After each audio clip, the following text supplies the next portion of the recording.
Tornadoes are powerful and destructive natural phenomena. They are rotating columns of air. Tornadoes extend from thunderstorms to the ground. A tornado is a violently rotating column of air. It extends from a thunderstorm to the ground. Tornadoes can cause significant damage. Tornadoes form from severe thunderstorms.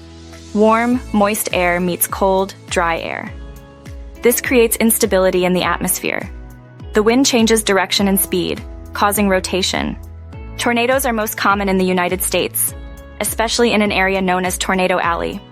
This includes parts of Texas, Oklahoma, Kansas, and Nebraska.